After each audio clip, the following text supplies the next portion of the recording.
Also an interesting approach to meeting the early queen b6 is to play 5 knight a3. Note that knight a3 and 5 knight to c3 can often transpose if black continues in aggressive fashion and grabs the b2 pawn. Specifically with 5 knight a3, we will look at the games Bistric versus Podolensnik, 1989, a white victory in 31 moves, Tologunstingen versus Smorchkov. A more recent game in 2018 was a white victory in 77 moves. We will probably just look at the game up to the point where white had a decisive advantage. And Grandmaster Kosic versus Rindlisbacher, 2014, another white victory in 33 moves. After d4, knight f6, knight out, e6, bishop f4, c5, e3, queen b6. Instead of knight c3, white has another excellent option, which is knight a3. Now from a3, the knight has the possibility of going to b5, the same as from c3, but it has the added possibility of going to c4, exploiting the hole on d6. First game we will look at is Faruk Bistric, 2330, against Bogdan Podolesnik, 2415, from the Bled Open in 1989. After knight a3, black went for the immediate queen takes b2. Well, of course, white played knight b5. Now, of course, this is the same position after knight c3 and the immediate queen takes. Of course, knight b5 threatens knight c7 check. After knight b5, black generally has two methods. One is knight a6, and the other is knight d5, as we will see in this game. Well, knight d2. Very nice move. Threatens possible knight up to c4. Note, if knight takes f4, e takes f4, the fork is on, and on knight a6, you have a3. Excellent play, taking away the b4 square. And on d5, you have rook b1, queen a2, and queen c1.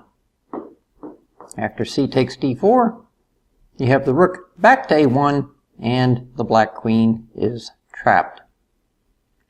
Very useful tactics to keep in mind. So after knight b5, knight d5, knight to d2. Very nice move. Knight to c3. Looking to trade off our knight. But then comes knight c7 check, king d8, and excellent play, knight to c4. In the game, black played knight d1, but notice that queen b4 would be met with simply queen d2, followed by knight takes rook. After knight takes on d1, knight takes b2, knight takes b2, knight takes a8, the knight on b8 is under attack, knight went to c6, and then simply c3. White is the exchange up for only one pawn, that is assuming he rescues the knight. Well, black played e5 to confuse things, but simply d takes e5, and then on c4, rook to b1. Well, the knight went to d3 check, the bishop chopped the knight, and the king went to d2. Again, if black rescues the knight, he will simply be a full exchange ahead. Black played b6, but then bishop g5 check, knight e7, and f3. After h6, bishop h4, bishop b7, the knight is in fact trapped. But no worries, knight takes, and you collect 2 pawns. So now how does the body count look? White has a rook, and 1, 2, 3, 4, 5, 6, 7, 2, 4, 6, 7 pawns for the black bishop and knight. After king c7, doubled rooks, bishop went to c6, and rook went to b8, threatening bishop takes knight. Pawn went to g5, bishop went to g3, and knight f5. But now, black sees white save the bishop. The knight went to h4, but then pawn to e4, offering the g2 pawn as bait. After knight takes g2, white proceeds to prepare doubling rooks on the back rank. Note that bishop c5 now would be met by bishop takes, rook takes, bishop d6 check, king d8, and rook b8 checkmate. In the game, after d5, white simply went pawn takes pawn en passant.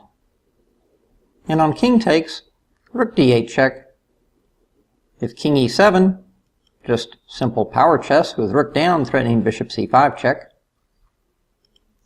And after king c7, bishop b6 check, king b7, then bishop d4 check was pretty effective.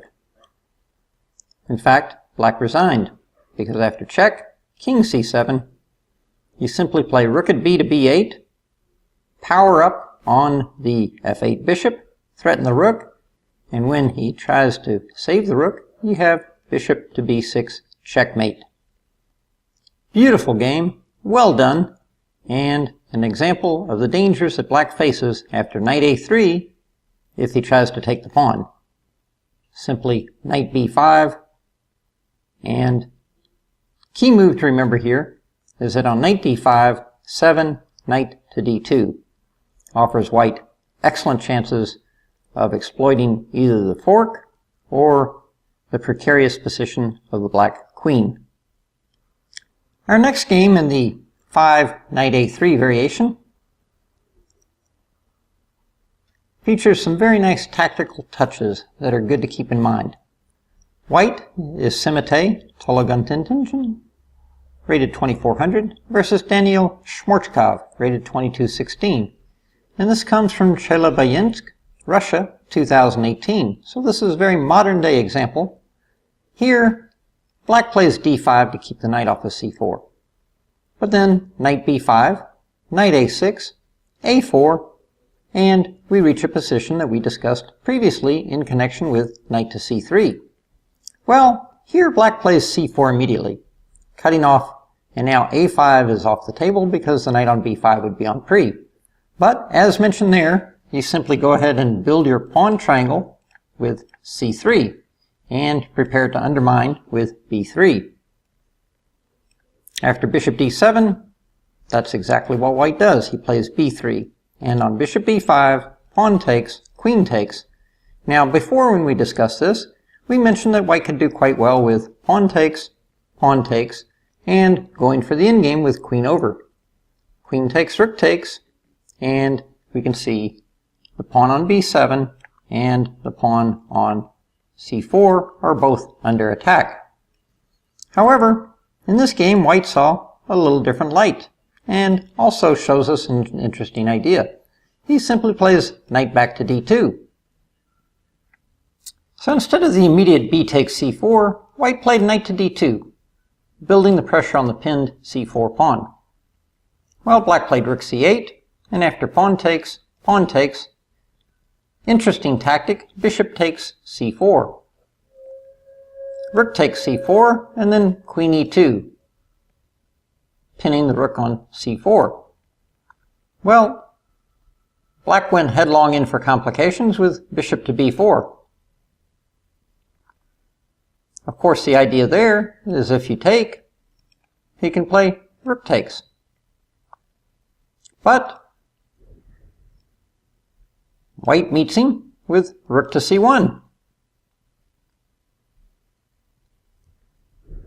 Black plays knight to d5, up in the ante. Queen takes c4, recouping the rook. But then queen takes, and knight takes c3. So, black now has a pawn for the exchange and the very nice queenside passed pawns. And possible threats to discover check here. Now, rather than play king f1 and give black a chance to mobilize with moves like king e7 and advances queenside pawns, white comes up with a very interesting tactical idea. returns the exchange with bishop d6. After knight a2 check, bishop takes bishop, knight takes c1, and bishop takes a3. Yes, white has a pawn deficit, but threats against the knight and threats to pop in with knight to d6 check offer him full compensation. Well, the knight runs away. But now, white shows that it's all about mobilization. Instead of checking and taking the pawn and letting black mobilize, he prefers to play king up to e2. Black attacks the knight. The knight hops into d6 check. The king goes to d7. Now, rook to b1. Very nicely played. If knight a5, simply rook b5 traps the knight. A little domination theme. Or you get in check on the back rank, which is equally deadly. After knight c7, knight f7, and it's pretty much all over. After b4, white converted his advantage with knight takes f7, b takes a3, and rook takes b3. Notice, it wouldn't be too hard to go wrong with knight takes, because a2, rook d1, and king e7, exclamation point. The knight is trapped, the rook is on the hook, and black will emerge 2 knights ahead with an easy win. Instead, after b takes a3, white played the very precise rook takes b3, and on rook b8, offering to trade rooks, played rook takes a3 with a plus 2-point advantage in the rook and knight versus rook and knight endgame. And in fact, white won in 77 moves. So, a very nice modern day example of knight a3, d5, knight b5, and a4. When the blockading attempt c4 was met by c3, bishop d7, and pawn to b3. Very, very useful formation and undermining technique to keep in mind. Now the last game we will look at in the 5 knight a3, which we think is a very, very interesting alternative for white, and definitely worth considering, is a game from one of our London heroes, Grandmaster Dragan Kosic, 2500 versus Tony Rindlisbacher. This was played in Italy in 2014. Well, here knight a3 was met by d5. As mentioned, d5 covers the c4 square and keeps the knight from hopping up there. But of course, also as mentioned, the knight can still pop up to b5, and on knight a6, a4 is a continuation we like very much. Well, in this game, black doesn't go for any of the sharp business with c4 and bishop d7, but instead plays c takes d4, e takes d4, bishop e7, and after c3, my view is white simply has a very comfortable Carlsbad pawn structure, or if you prefer, the white side of a queen Caro-Kann exchange variation. After castles, bishop d3, queen d8, h3, bishop d7, castles, and knight e8. Well, knight e5, full steam ahead. Knight back to b8, and we can see all these retreating moves, knight to b8, knight to e8, queen to d8. This is kind of an indication that the opening has not been a great success for the black team. Well, queen c2, big advantage for white already, not surprising, and a little battery along the diagonal, forcing a weakness. Black had to play h6, or g6, or f5, and then simple build up, rook at ft1. c4, trying to blast the position open to exploit your lead in development. Always is a key motif to keep in mind. But rook at ft1, knight c6, and queen d2. Well, queen d2 is interesting, threatening to hammer on h6, and queen e2 also deserved consideration. But queen d2. Black traded knights. White took with the pawn. Notice he now has the strong point pawn, which takes away the f6 and the d6 square from the black pieces, and contemplates planting his own knight on d4. Well, black figured his bishop's not doing much. Let's go ahead and get rid of the knight. If a6, knight d4 is just a clear advantage. After bishop takes, pawn takes, bishop to c5. And now, interesting move, rook to a4. This creates possibilities of either doubling on the a-file or swinging across town. Well, black decided he better play f5 before it got too late. Pawn takes on f6, open the position for the bishops. Queen takes. Note that knight takes would simply allow rook takes e6. And after queen takes, black has pressure down the f-file. But bishop e3, pawn to b6, rook to g4, the crosstown maneuver we mentioned, knight to c7, and now rook e2. So the additional lateral defense of the f2 pawn frees up some of the white pieces and sets up the threat to possibly play bishop takes on h6.